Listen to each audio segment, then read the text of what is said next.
Yeah, thanks, Michael, for your introduction. Hello, everyone. Before I start, I just wanted to say that I'm very excited to be part of this very great and very intense seminar as a participant this time, and share some of my initial reflections and observations about the rise of civil society in Eastern Ukraine. So I think that the previous presentations very nicely paved the way for what I have to say today, bringing to light different dimensions of civil society and raising pertinent questions. Before I get down to the essence of my talk, I'd like to say a few words about my research more broadly.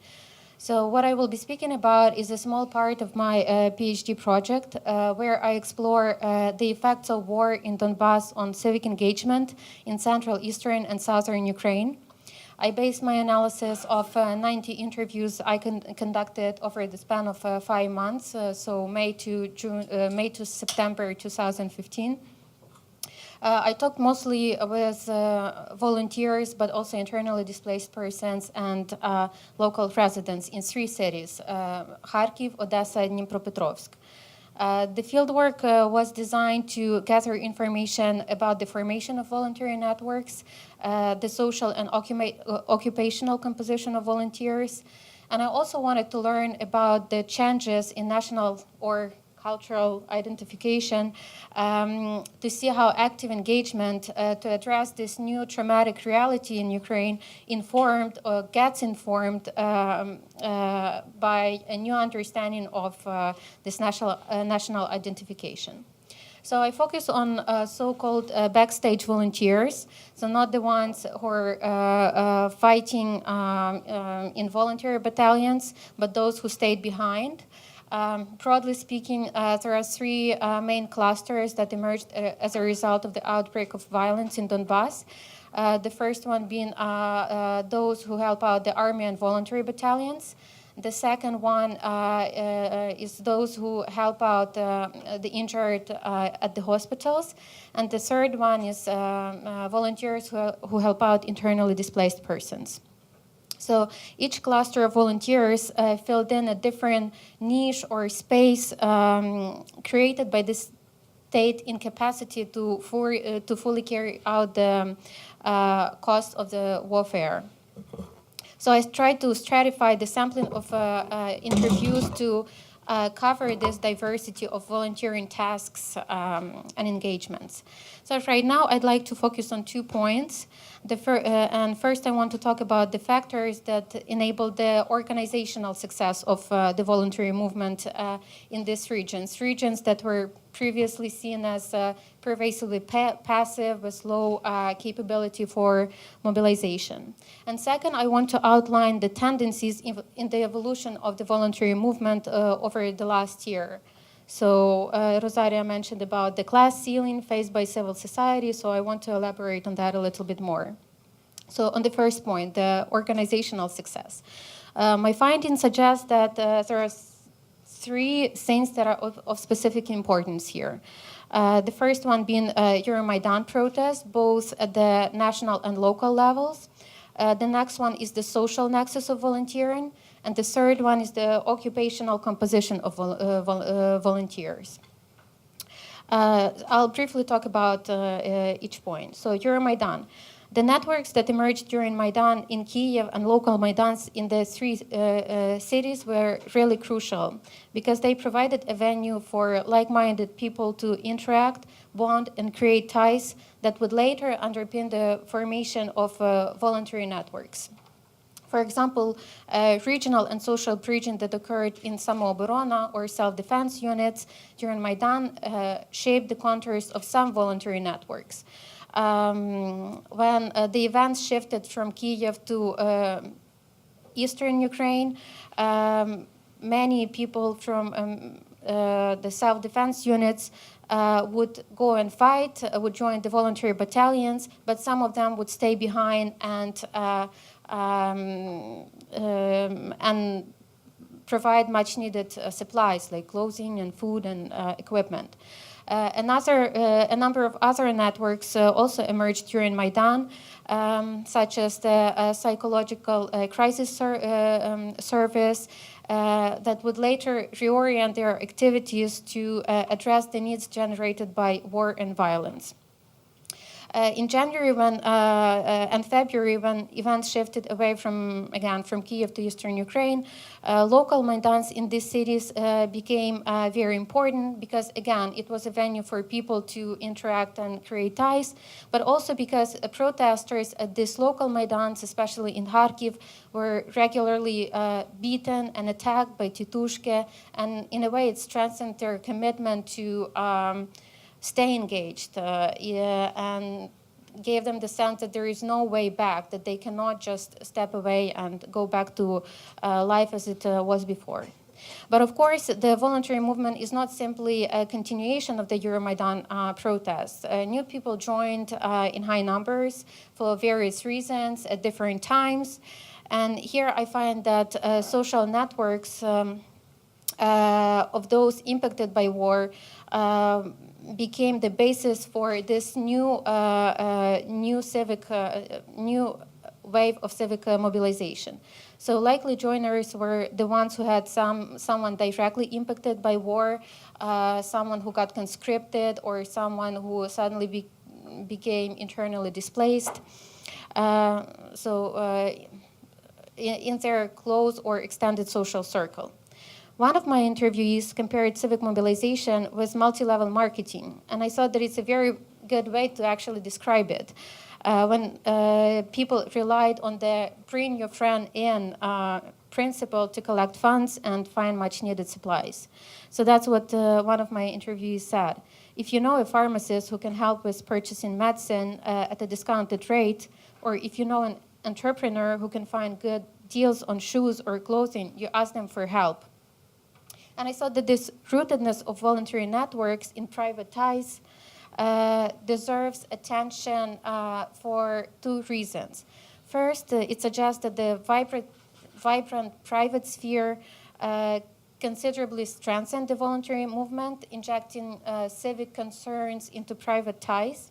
And in the literature, we often see arguments that weak ties are important for civic engagement because they generate broader social engagement, less selfish attitudes, and strong private ties are seen as an enemy of civic engagement. But here, my findings suggest that strong private ties enable this very effective and very fast mobilization, transmission of information, and trust necessary for financial transactions and other transactions as well. And second, this rootedness in the social nexus as a fueling source for engagement is also interesting because I think it complicates the causal relationship between national identification and civic participation. In a way, it implies that national identification does not necessarily have to precede mobilization, but it can develop as a result of participation in this collective initiatives to address traumatic realities. And now the social nexus is not, of course, a whole story because the requests for help were not random. Those who asked others directly to get involved in helping out the army or IDPs were apt to target entrepreneurs or businessmen for a number of reasons. First, because they had the resources to help. Their schedules were much more flexible. They had some kind of passive income that could sustain them over an extended period of time. Some entrepreneurs I talked to referred to their organizational and managerial skills when talking about volunteering. They were able to ensure financial accountability, so the entrepreneurial dimension was really essential for the functioning of the voluntary movement. So these are the things that enabled this very effective mobilization to provide emergency assistance needed in the summer of 2014. But of course, the voluntary movement is not something static. It evolves, new challenges arise, new priorities. And during my field work, there was a growing consensus among volunteers that their efforts should be refocused away from providing this emergency assistance to towards revamping the state institutions in a way that would ensure their proper functioning. So that meant more political and social activism. So I used my data to estimate roughly how much political and social activity occurred as a result of people being engaged in the voluntary movement. Of course, this sample is not really representative, but I think it's indicative of some tendencies that we can be observing right now. And my data shows that about 10 to 15% of volunteers are running as candidates at the municipal elections. They heavily rely on this expanded social networks that they created over the last year. So this suggests that there is this new political leadership is on the rise, one that is very well familiarized with issues on the ground and enjoys a high level of social trust. Along with increased political participation, volunteers also have acquired ideational power, broadly understood as the capacity to generate new discourses, meanings, and policy ideas. So, for example, something that Rosaria talked about, the voluntarski descent that was created as an external body to the Ministry of Defense. A similar thing occurred in Dnipropetrovsk. There is a collective of 8 volunteers who are working on different dimensions and try to increase the responsiveness of the local government and the regional state administration towards the needs of these newly created categories of people, IDPs and demobilized soldiers. And I also wanted to point out that volunteers enrich the public understanding of this new traumatic reality occurring in Ukraine, the understanding of displacement, disability that has become much more widespread. Volunteers I spoke to often dispelled the stereotypical representations of IDPs as individuals who have no critical thinking, who are very hostile towards the idea of Ukrainian statehood, who are brainwashed. The stories of suffering, vulnerability, struggles of IDPs were reoccurring throughout my interviews. So I think volunteers are essential, again, in the reconciliation process, and it's something that something very essential. So I'd like to end my presentation saying that perhaps our discussion yesterday about the top-down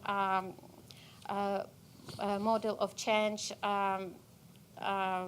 should be, in a way, reconsidered. I think now we have this great human capital that is very well connected to the social surrounding and everything. We are yet to see whether or not there will be a meaningful partnership created between these groups and government and state, but I think there is some hope there. Thank you so much.